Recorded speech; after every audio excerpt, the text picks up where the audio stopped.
everybody, welcome back to Cottoverdi. My name's Annette and today I've had two very exciting deliveries. Well, they didn't arrive today, they've arrived this week, but I thought I would go through these deliveries and let you know which plants I've ordered and how they come, and then show you what to do with them in case you're unfamiliar with ordering different sorts of plants. As opposed to buying them in garden centres where they're already potted up, I'll show you what to do with bare roots and bulbs and plug plants when they arrive. And I'm going to go through each different variety that I've ordered and explain a bit about the plant. I'll put the name and the picture up on the screen so you can see what I've got and what it looks like. And then if anything takes your fancy, maybe you could go and hunt them out yourself.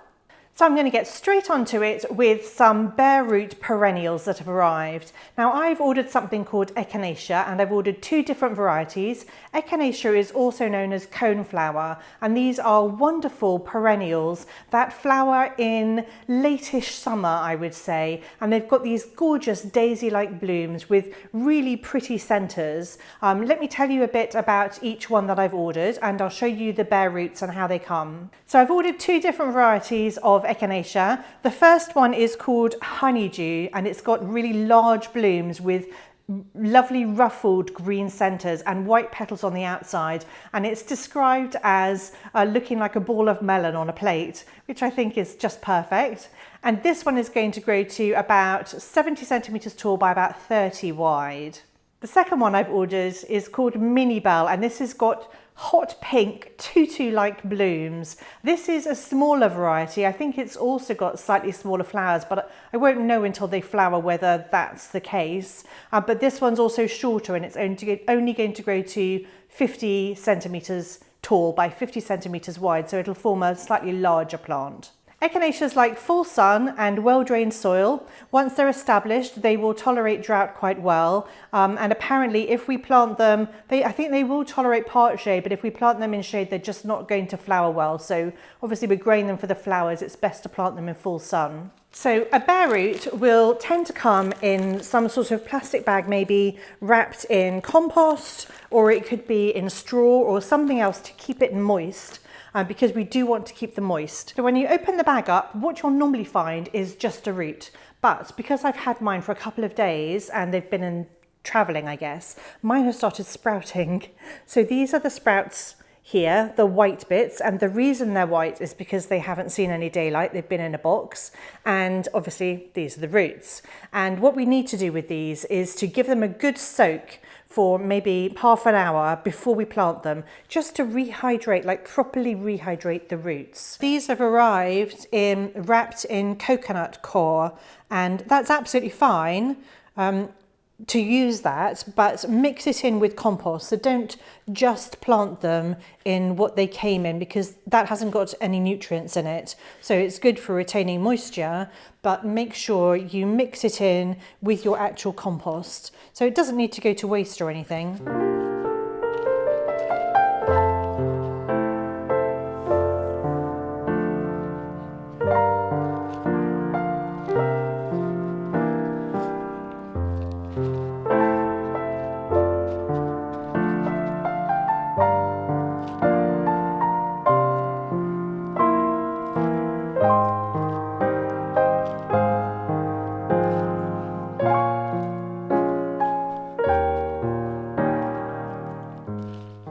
So this echinacea here has come and it's not shooting yet. So this is probably something very similar to what you would receive if you were receiving something that hadn't been sitting in the container for a while, in transport for a while.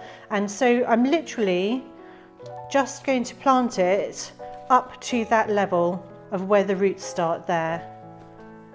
So that's all we have to do. So this is where the roots are starting, and that's the level my compost is at.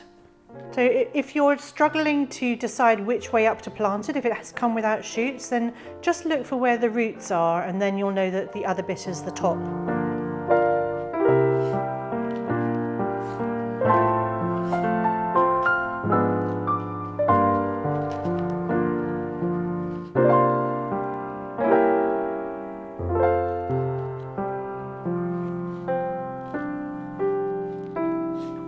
roots, when they arrive, they really should be soaked. So what I'm doing, because I didn't soak mine because I wanted to get filming, is I'm sitting mine in a tray of water, and I'll just make sure that all the compost is completely wet that way.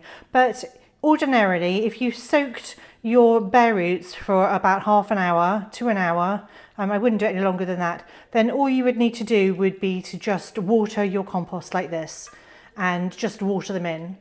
But as I said, I really want mine to drink up some water because I haven't soaked them. As I'm always saying, do as I say and not as I do. So make sure that you follow the correct procedures. And in fact, normally when you buy bare roots, the supplier will send you instructions on how to deal with them anyway, and they will say to soak them. The reason I'm inside today is because it keeps raining and the darkest cloud has just come over. So I don't know what's happening to the lighting in here, but I think it's about to pour with rain.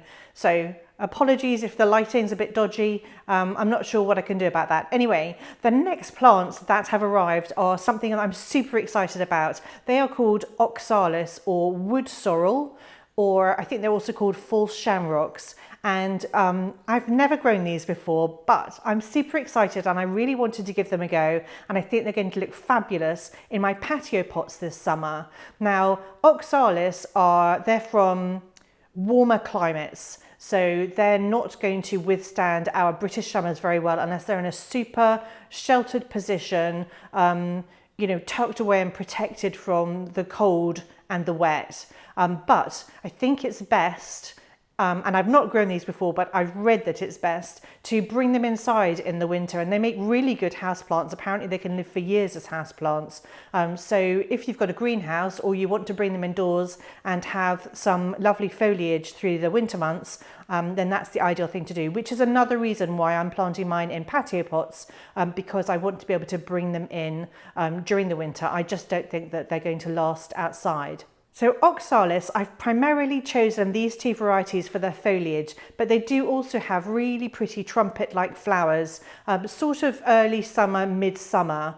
But I'll tell you the two varieties that I've got, and then I'll show you the really interesting bulbs because they come as bulbs. So the first one I've ordered is called Triangularis, which is a purple shamrock, and this has got really interesting triangular shaped leaves in various shades of purple, like deep purple and a darker purple, and then it's got really pretty sort of pinkish or white trumpet shaped flowers, and it doesn't grow very tall, so I think it grows to like 20 by 20 centimeters. The most interesting thing about it is the leaves are photonastic, and what that means is that they open up during the day and then they close at night or when it gets dark, and I think that's just a really fun difference to have with the plant.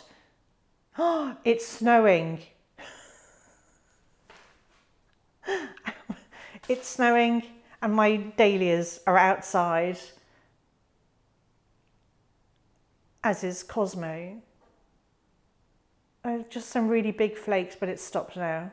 That's so weird. Do I run outside and bring my dahlias in? I don't know what to do. Okay, it stopped snowing, panic over. It was momentary, thank goodness. Anyway, back to the oxalis. So oxalis like full sun or part shade, and I just think they're not going to flower particularly well in full shade, but they look really nice, you know, edging a border, or as I said, in pots or maybe hanging baskets. I think the leaves are really colourful, particularly on this purple variety. The other variety I've ordered is called Regnellii. I'm not sure if that's how you pronounce it. It could be Regnellii.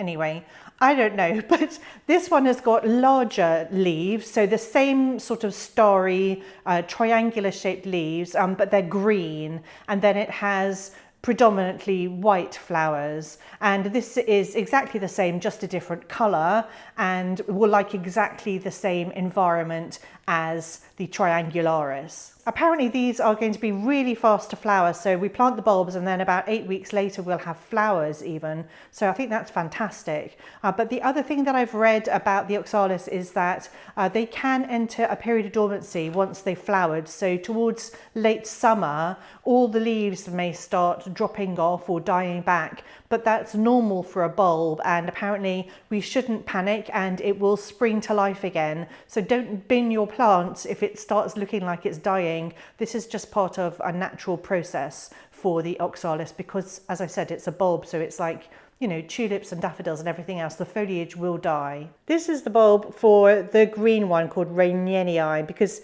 it's a slightly bigger bulb than the triangularis, but it's got this sort of really interesting, what is that? That looks like a pineapple pattern on it. And I think it's shooting already. That's what the little white things are at the top. So you plant them pointy end up, and the roots will come out of the bottom here. But I think it's already trying to shoot. So interestingly, these bulbs have come packed in vermiculite. I mean, they're not packed really, are they? They're just kind of, you know, sitting on some vermiculite. But this is the green one with the bulbs this size, and then the purple one just seems to have smaller. This is the purple one here, and it's got smaller bulbs. And I guess that's just, you know, the size of the plant determines the size of the bulb. I've also ordered a bare root for a sedum called Lajos or Lajos. I don't know how you pronounce that, but that's just come as a bare root also. And so a sedum is like a succulent plant that has got really sort of thick waxy leaves, and this one has got green centers and then a gold, it's variegated, so it's got like a gold edge to the leaves, and the flowers start off white, turn pink, and then in autumn they're a lovely shade of red.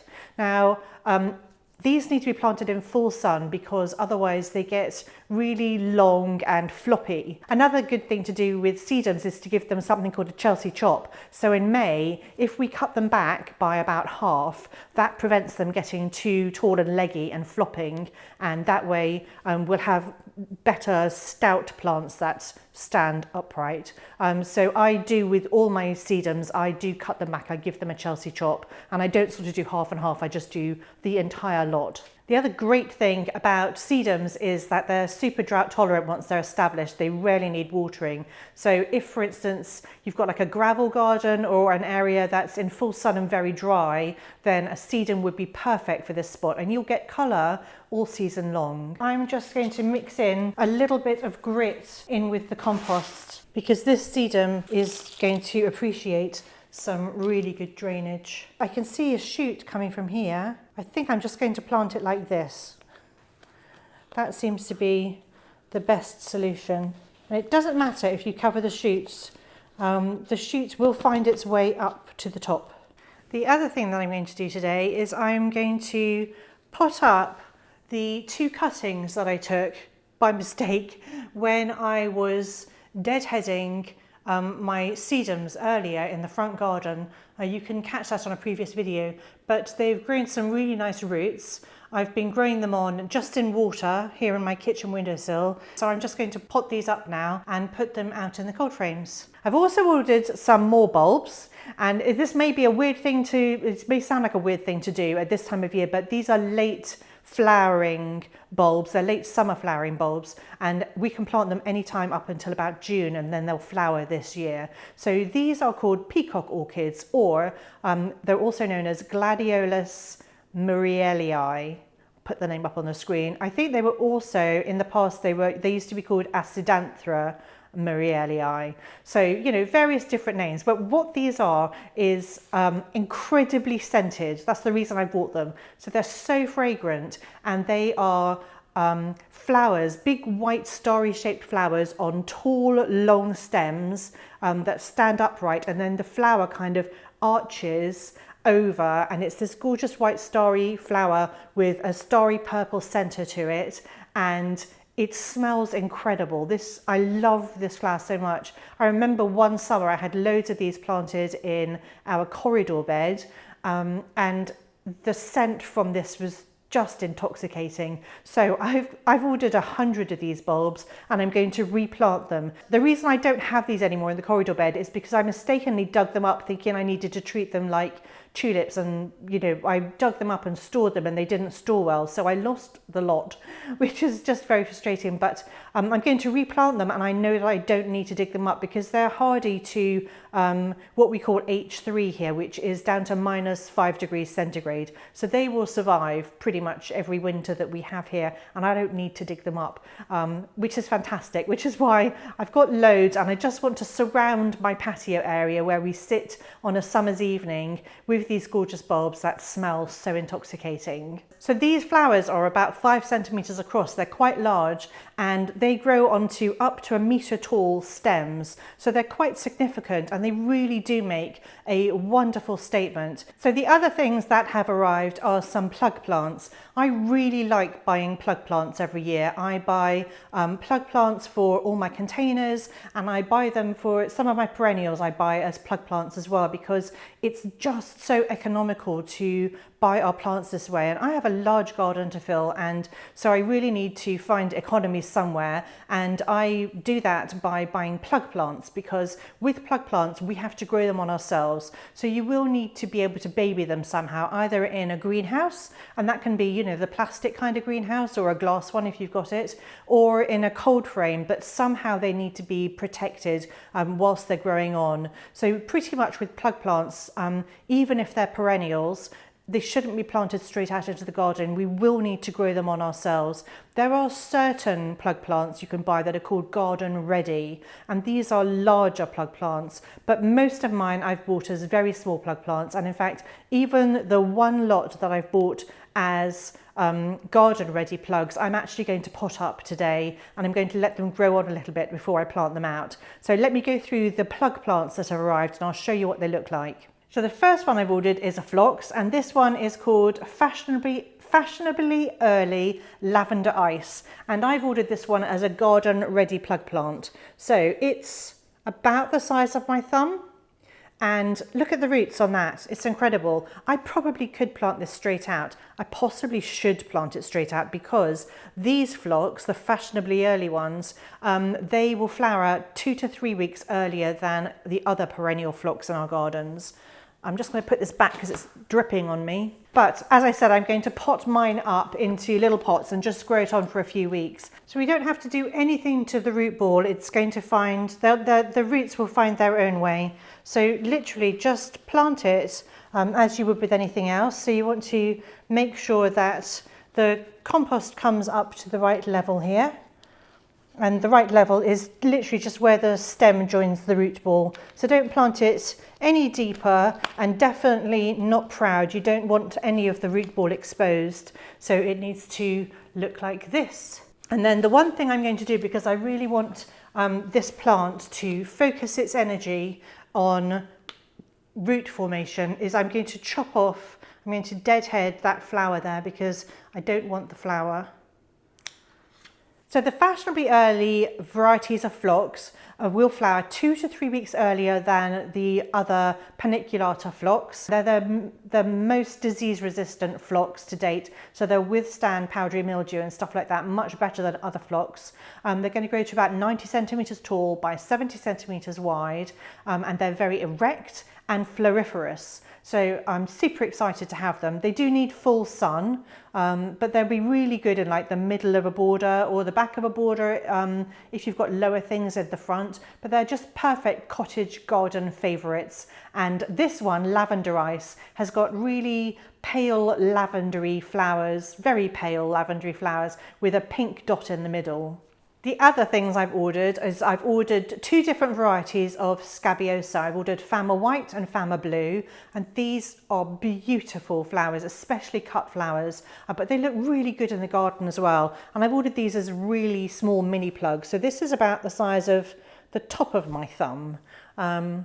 I'm not giving very accurate measurements, but these are mini plugs. These definitely need to be grown on ourselves, but they've got really good root systems. So if you don't know the Fama White and Fama Blue Scabiosa, which are pincushion flowers, they've got these really big blooms with sort of double petals, but they're quite flat and open. So these scabious are hardy perennials that form these low mounds of evergreen foliage, and they have long wiry stems with daisy-like flowers on the head. They're sort of double petaled and quite open, and they don't have that super fluffy centre that the annual Scabiosa do, but they grow to about 45 centimetres tall, and they'll flower between June, July, maybe a little bit into August, and then after that just cut the flower spikes down to the ground, and the foliage will remain green all season long. They like full sun and actually a really good quality soil, so if you haven't got really good soil, then add some compost to your planting hole. And then the last plug plant that I've got today is Salvia amistad. And Salvia amistad is one of my favourite, all-time favourite salvias, because it has the most incredibly intense purple flowers. They're slightly larger than other salvias, and it grows really tall, so it grows to about 1.2 metres tall, not necessarily very wide. The problem with the salvia is that I can't seem to get it to make it through the winter. So it's important to take cuttings if you want to overwinter it. Now, I mean, that just could be me that I'm not able to get it through the winter, because I've searched online and supposedly it should withstand our winters here. But in my garden, I haven't ever managed to get Salvia amistad to grow back again. Now, it does die down to below soil level, so we do have to give it a chance to regrow each year, which I do. It just never grows back for me. So what I've taken to doing now, rather than buying the plants each year, which is very expensive, is I will buy the plug plants, grow them on myself, and then that way I can have Salvia amistad each year without it costing me the earth. So as with all salvias, Salvia amistad has got super fragrant leaves. It's going to flower from July onwards. As I said, do protect it in the winter, so mulch it quite heavily in order to protect it if you can. Otherwise, like me, just buy plug plants each year if you can't seem to get it to go through the season. I have taken cuttings in the past. In fact, I made a video about that, and my cuttings took really well, but then I lost them because I went away on a holiday and they didn't get watered. I was just particularly stupid about that. So cuttings do work. So if you've got somewhere to overwinter your cuttings, like a greenhouse or a cold frame, if you can keep it warm enough, then salvia cuttings are also another good idea, and that way you don't have to buy plug plants each year. But I'm starting again with plug plants this year. I've also got some more of the Veronica Genetianodes that I already have in my garden, but I love it so much with its gorgeous pale blue flowers, and it just forms the most gorgeous clumps. So I ordered some more of this so that I can dot it around in other spots. So it's actually flowering in my garden at the moment. It's mid-April, but actually this plant should flower sort of June, July-ish. So I don't know whether the websites are wrong or whether my garden's just early this year, but it's looking gorgeous in the garden, and I really wanted some more. And I didn't particularly want to take away from the displays that I've got at the moment. So I've ordered plug plants because, as I said, they're really inexpensive, and I feel like that's a good way to bulk up my stock, and then in the future, hopefully, I'll just be able to take cuttings or I'll be able to divide them. So everything has been given a really good water, and it's all in the cold frames, and everything's labelled. So I'll close the lids in the evening, and then during the day I'll open the cold frames up again. And then gradually to start hardening them off in a week or two's time as they start rooting in and putting on a little bit of growth. In the evenings at night, as long as it's not freezing, I will just prop the cold frames open with a brick like that. And so there is a little gap of air, maybe 5 inches of air, but they're protected from the worst of everything. Obviously, if there's going to be a hard frost, I would never do that, but this is how I harden them off and get them ready for planting out. And then I'll probably plant everything out in about a month's time once it's all had a chance to bulk up and root in. And it's easy to check whether everything's rooted in really well by just sort of having a look at the bottom of the pot to see whether roots are coming out, or just gently lifting it out of the pot just to see how well the roots are forming. But once the plants are big enough, they can go out in the garden in the normal way that you'd plant a plant from a garden centre. Anyway, I really hope you've enjoyed this video today, found it fun and interesting. Maybe you fancy some of these plants yourself. I would really appreciate it if you hit the like button if you've enjoyed the video, and do subscribe to my channel if you want to see these plants in the garden in the future. Anyway, thank you so much for watching, and I'll see you all next time.